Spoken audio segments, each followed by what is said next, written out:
Hello everybody and welcome back to Connect to Tech. As you can see, I've got a lot of computer components which are actually from my old computer that I had before my Ryzen build, which you can see in the last build video, and a briefcase. And that is because I'm going to be building a portable PC sort of unit in this briefcase.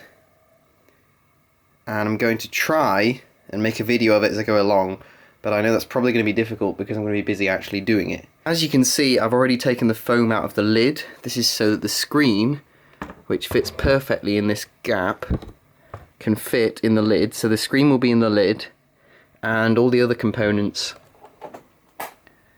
will have to fit in the bottom of the case. I've already swapped to a smaller heatsink. I know it's only a Intel stock heatsink, but it's going to have to do because it's all I've got that's short enough for the clearance. And I'm not sure what I'm going to do about graphics card solution yet.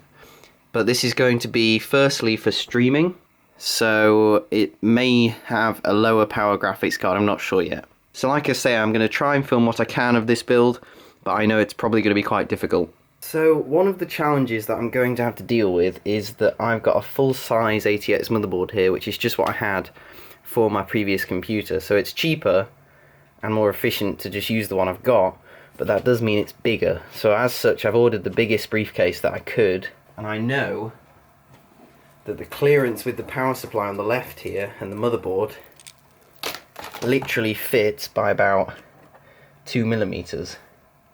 So what I'm going to have to do is I'm going to have to make a hole in the side of the briefcase here so that this can have its ventilation which it needs, and so this sticks out with the switch, which will give me these extra few millimeters that I need, and it should fit nice and snugly right next to the motherboard in that corner. So first I'm going to mark where I'm going to cut out and remove the foam from that area.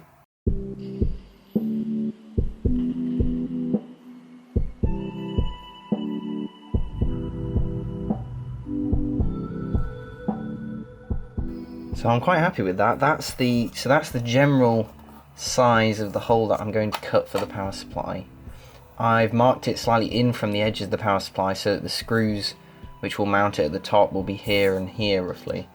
And obviously I can't cut through the metal edging of the case, so it'll be from where the wood is at the bottom to the top of there. End of the switch, the end of the power socket is only 4.5cm, and this is 5.5, or just over nearly 6, so that should be fine. I'm just going to use a pencil to mark the edge of the hole that I'm going to make, and then I'll remove this top bit of foam as well because it'll mean the clearance will be better once it's in the hole. There we go. So I've done some testing with different drill bit sizes, and it looks like this is going to be, I've just been testing it on this piece that I know is going to come out anyway before we use the bottom. This is going to be nice and strong with that standoff there, so that'll be what it looks like on the bottom. I bought this mixture of different heights and different screws and nuts for standoffs because I wasn't sure what was going to work, but I think that having one of these that you can screw into both ends is going to be the most useful, to screw in from the bottom and then screw in the motherboard from the top. I'll put the link in the description for this little kit.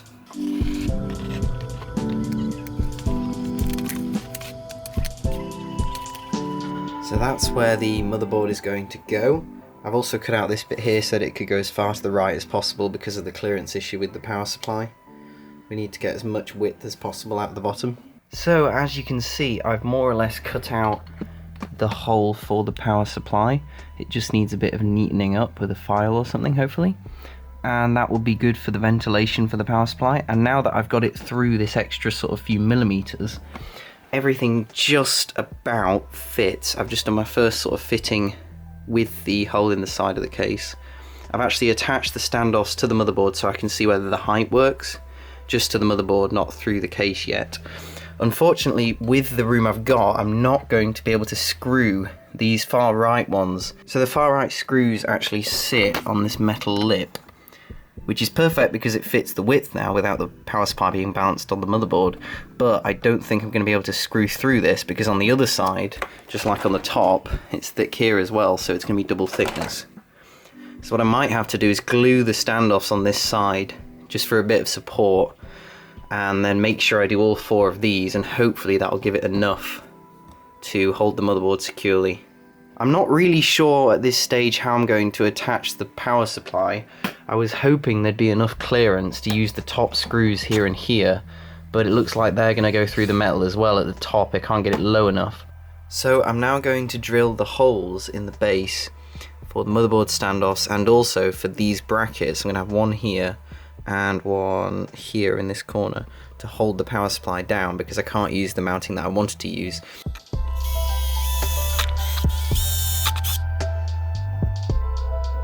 There we go, so I've mounted these 2 brackets, which I'm then going to attach these to once the power supply is going to be in there permanently, and screw a bolt through there, which will hold that in place. And I've also drilled a hole there to feed leads through, which will then go into the motherboard. If I did a whole back panel, the motherboard isn't meeting with it anyway, so I've just done a hole to feed the cables through, because otherwise there's just a big hole there, which isn't really that helpful. I mean, there's not enough room for a full-size pen drive there anyway, but I've ordered some front USBs for that. So now I've got to do the standoffs for the motherboard.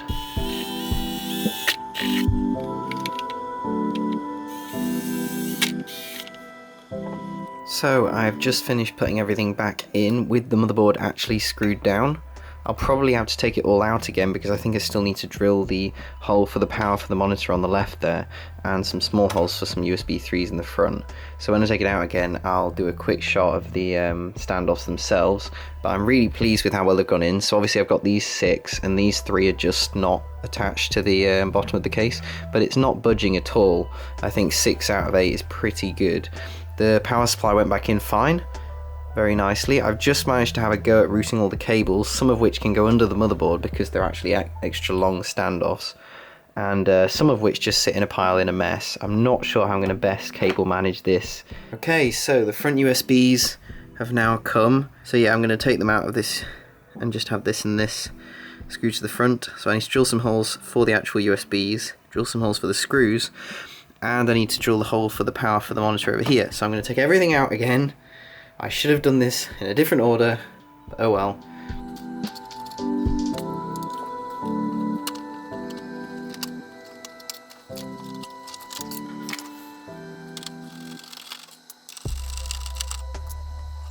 That didn't actually take as long as I thought it would, because I hadn't put the power supply top brackets on yet, so that wasn't fastened in. So you can see there the 6 standoffs that I've screwed in, and the 3 on the right are just attached to the motherboard, just as spacers. I've got some extra thickness foam underneath the power supply to make it level with where it sticks out the hole. So now I need to drill some more holes. Hello, so it has been a while since I've actually done an update, so I'm not sure what the last thing I said I was going to do was, but this is where I'm up to. So I've just put the screen in, because even though I've not put the computer in yet, I've realised that putting the computer in before I put the screen in would make the screen very difficult. Got the cables coming out the bottom, that's going to go underneath the motherboard. I've screwed in this socket now. Not sure where I was up to with that before, but that is now properly nicely screwed in, if the camera would focus. So now I'm going to neaten up some of the holes I've done, and then I've drilled the holes for the USB 3 panel, which is going to look like this. I put these brackets on here, and then they will go in these holes here, and it will be a nice sort of little side panel like that. And then it's basically just putting everything in.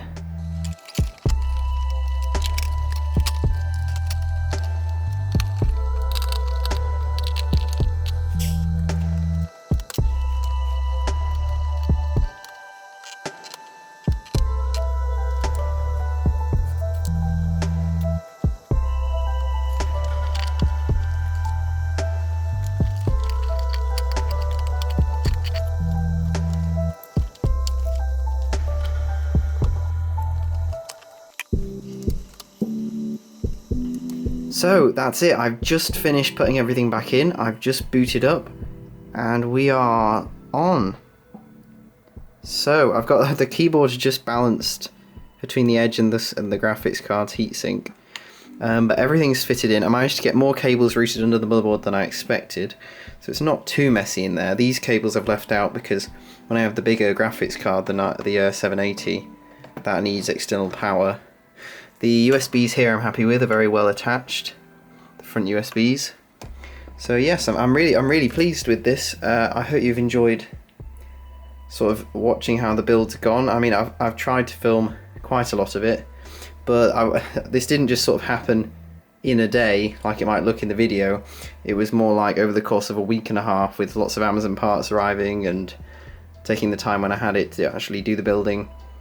But as you can see, if I take the keyboard out, it's absolutely fine with this graphics card in to close the case completely.